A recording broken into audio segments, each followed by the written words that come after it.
उन्हें समझाना कि अब मुझको न याद करें, एक छलिया के लिए वक्त न बर्बाद करें।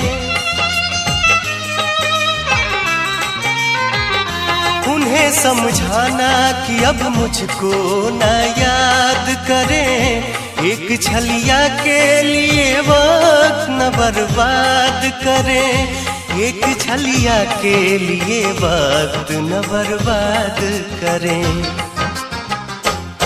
फिर वो क्या कहती हैं उनकी, फिर वो क्या कहती हैं उनकी, बात हमसे आकर तुम कहना, कहना कान्हा ने भेजा है।